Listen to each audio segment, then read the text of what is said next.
Hello my dear students, welcome to AR maths zone. आप लोगों की डिमांड पे आज हम न्यू चैप्टर लेकर आए हैं जो है application of matrices to a system of linear equations. I hope आपको वीडियो क्लियर से दिख रही होगी। एक्चुअली अभी मेरी वीडियो एडिटर नहीं है तो मैं खुद ही हाथ से पकड़कर वीडियो बना रही हूँ आप लोगों के लिए, क्योंकि आप लोगों ने कहा था कि एग्ज़ाम्स आने वाले हैं तो इस चैप्टर की वीडियो बना दो। तो हम इस चैप्टर की वीडियो बना रहे हैं आज। इसमें क्या है, आपको लीनियर इक्वेशंस दी होंगी कुछ एक, जैसे कि आपने +1 +2 में भी किया हुआ है।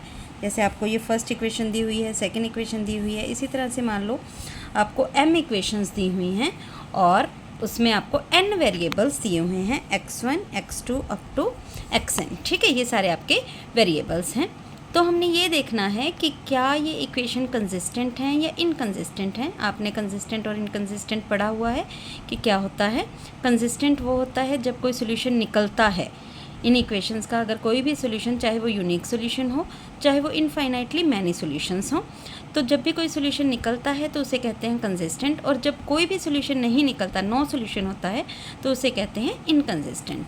तो यहाँ से हम क्या करते हैं, इन कोफिशिएंट्स की हम मैट्रिक्स बनाते हैं। ए, ये आपने किया हुआ है +1 +2 में।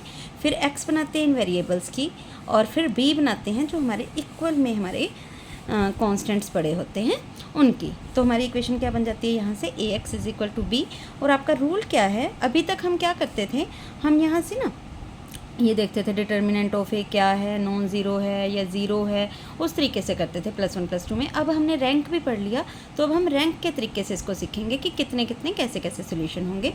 तो हमने मैट्रिक्स निकालनी है कि क्या मैट्रिक्स हमारी ए, और ए ऑगमेंटेड मैट्रिक्स भी बोलते हैं इसे, ऑगमेंटेड मैट्रिक्स ए बी का रैंक और ए का रैंक अगर बराबर आता है तो हम कहेंगे कि ये इनकंसिस्टेंट है। ये कैसे निकालते हैं अभी हम डिस्कस करेंगे इन एग्जांपल, ठीक है। लेकिन अभी के लिए फ़िलहाल यही समझो कि अगर इन दोनों का रैंक बराबर आता है तो वो इनकंसिस्टेंट होती है। दैट मीन्स, सॉरी ये गलत हो गया, यहाँ से ये नॉट इक्वल आएगा कि अगर दोनों का रैंक बराबर नहीं आता है तो हम कहेंगे ये इनकंसिस्टेंट है, मतलब इसका नो सॉल्यूशन है।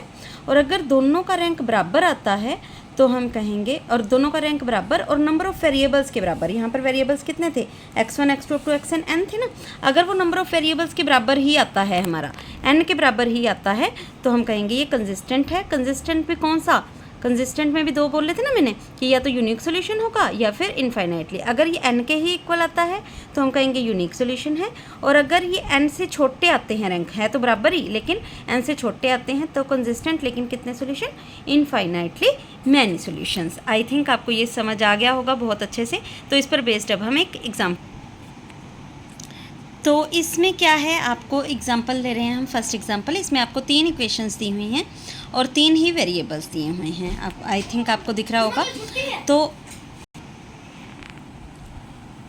तो यहाँ से हमने कोफिशिएंट मैट्रिक्स से ए मैट्रिक्स बनाई, वेरिएबल से एक्स मैट्रिक्स बनाई, और इक्वल वाले जो कॉन्स्टेंट्स हैं उनसे हमने बी मैट्रिक्स बनाई। ये सब आपको पता है बहुत अच्छे से। तो यहाँ से आपने क्या करना है, ए ऑगमेंटेड बी मैट्रिक्स लिखनी है। अब ये कैसे लिखनी है, आपने कुछ नहीं करना, पहले ए मैट्रिक्स लिख देनी है पूरी की पूरी, लिख दीजिए।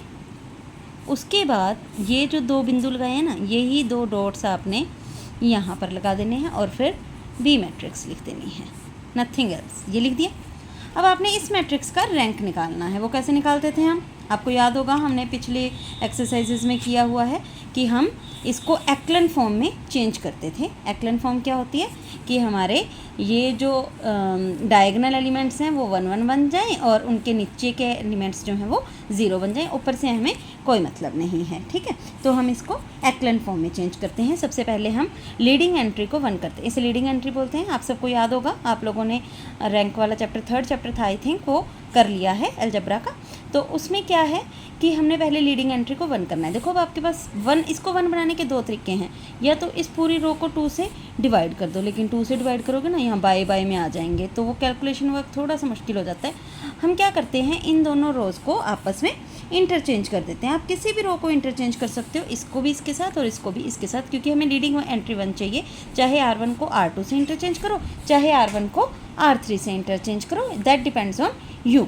तो मैंने क्या किया, R1 को R3 से इंटरचेंज कर दिया। देखो हमने सिर्फ रैंक ही देखना है, तो हम इससे रैंक में फ़र्क नहीं पड़ेगा कि आपने R1 को R2 से चेंज किया है या R1 को R3 से चेंज किया है। तो मैंने R1 को R3 से चेंज किया है, लेकिन ये इक्वल मैट्रिसेस नहीं है, तो यहाँ इक्वल का निशान नहीं लगाना, यहाँ पर हम लगाएंगे सिमिलर का निशान। ठीक है, तो ये क्या बन गई हमारी मैट्रिक्स, 1 -1 1। सेकेंड रो को हमने नहीं छेड़ा, वो एज इट इज़ रखी, और ये बन गई हमारी थर्ड रो। ठीक है, इस चीज़ का ध्यान रखना कि अगर इसका चेंज किया है तो ये भी चेंज करना है। मैंने इसीलिए पहले साथ के साथ नहीं लिखा, ताकि मैं आपको बता सकूं। ये अगर R1 इसको इससे इंटरचेंज किया है तो ये भी चेंज होंगे, मतलब ये 2 बनेगा, ये 9 बनेगा, और इसको हमने कोई चेंज नहीं किया। आई थिंक क्लियर होगा आपको। अब आपने क्या करना है, इसकी नीचे वाली एंट्रीज़ को आपने 0 बनाना है। ठीक है, तो इसकी नीचे वाली एंट्रीज़ को अब हम 0 बनाते हैं। तो क्या ऑपरेशन लगाएं, मैंने R2 में से R1 माइनस कर दिया, और R3 में से R1 को 2 से मल्टीप्लाई करके इसमें माइनस कर दिया। ये सब ऑपरेशंस आपको लगाने आते हैं। तो मैंने क्या किया, R2 को चेंज किया R2 माइनस R1, और R3 को चेंज किया R3 माइनस 2R1। तो ये सिमिलर बन गई मैट्रिक्स किसके, फर्स्ट रो में हमने कोई चेंज नहीं किया, तो एज इट इज़ लिख दी। सेकेंड रो में से फर्स्ट रो हमने माइनस की है, सेकेंड रो में से फर्स्ट रो, तो सेकेंड रो में से फर्स्ट रो माइनस करो, 0 2 0, इधर भी करो 4। ठीक है, और उसको 2 से मल्टीप्लाई करके इसमें से माइनस करो 0। मेरे ख्याल से आप कैलकुलेशन कर सकते हैं। ये बनी -3 + 2 -1, और ये बना -1, और ये बना 4, 9 में से माइनस किया 4 5। ठीक है, यहाँ तक क्लियर है। उसके बाद आपने क्या करना है, अब ये भी हमारी क्या है, डायगोनल एलिमेंट, इस डायगोनल एलिमेंट के हमने नीचे 0 बनाना है। तो इसको 0 कैसे बनाएं अब हम, तो हमने क्या किया, इस रो को 2 से डिवाइड करके, मतलब इस रो को 1/2 से मल्टीप्लाई करके इसमें ऐड कर देते हैं। तो क्या किया मैंने, R3 + 1/2 R2। क्लियर, तो इसको चेंज करो, क्या बना, फर्स्ट में हमने कोई चेंज नहीं किया, एज इट इज़। सेकंड में हमने कोई चेंज नहीं किया, एज इट इज़। ये देखो, ये बन गया 0, 2 से डिवाइड किया, इसमें ऐड किया, 2 से डिवाइड किया, इसमें ऐड किया, इसमें कोई फ़र्क नहीं आया, 2 से डिवाइड किया 2, इसमें ऐड किया, तो ये बन गया 7। अब हमारे देखो ये क्या है, एक इसमें डायगोनल एलिमेंट्स के नीचे सारे 0 बन गए, तो ये हमारी एक्लन फॉर्म है। एक्लन फॉर्म के आते ही आपने रैंक देख लेना है। अब ये रैंक कैसे देखें, ये इन डॉट्स से पहले ये हमारी मैट्रिक्स A है, और ये पूरी मैट्रिक्स A ऑगमेंटेड B है। इसमें पूरी मैट्रिक्स में, A ऑगमेंटेड B मैट्रिक्स में आप नंबर ऑफ़ नॉन ज़ीरो रोज़ देखो कितनी है, नंबर ऑफ़ नॉन ज़ीरो रोज़, ये भी नॉन ज़ीरो है, ये भी इसमें सारी एंट्रीज देखनी होती हैं। नॉन ज़ीरो मतलब पूरी रो में एक भी एलिमेंट नॉन ज़ीरो हो तो वो नॉन ज़ीरो रो मानी जाएगी। जैसे इसमें ये नॉन ज़ीरो पड़ी है तो ये नॉन ज़ीरो है, इसमें ये नॉन ज़ीरो पड़ी है, ये नॉन ज़ीरो पड़ी है तो ये नॉन ज़ीरो है, तीनों की तीनों रोज़ नॉन ज़ीरो हैं, तो इसका रैंक आ गया 3। ठीक है, अब क्या करो, इसको हाथ रख लो इसके ऊपर, ये हमारी A मैट्रिक्स बन गई। A ऑगमेंटेड B थी ना, B तो सिर्फ यही है, ये हमारी A ऑगमेंटेड B है। ठीक है, इस पर हाथ रख लो, रख लिया।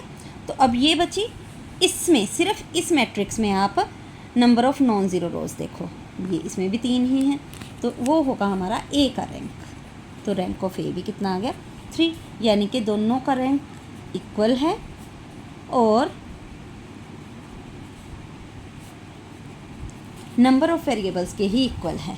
3 ही वेरिएबल्स थे XYZ, और 3 ही रैंक आ गया। तो हमने क्या कहा था, अगर ऐसा होता है कि बराबर आते हैं तो क्या सोल्यूशन होता है, दैट मीन्स यूनिक सोल्यूशन। बताया था ना, अभी हमने वर्किंग रूल में पढ़ा था। यूनिक सोल्यूशन है तो वो कैसे निकाल लेंगे, यहाँ से देखो नीचे वाली रो को, सबसे नीचे वाली रो को, इसमें आपको ये दिख रहा है कि ये हमारा x का कोफिशिएंट है, ये y का, ये z का, तो यहाँ से -z = 7 आ गया, तो z = -7 आ जाएगा। क्लियर, यहाँ से क्या आएगा, ये x का, ये y का, ये z का, तो 2y = 4 आ गया, तो y = 2 आ जाएगा।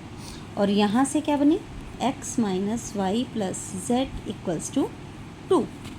ठीक है, इसमें y और z की वैल्यू पुट कर दो तो आपकी एक्स की वैल्यू आ जाएगी, मेरे हिसाब से आप निकाल सकते हो, ये आ जाएगी -7 -2 2 9 11।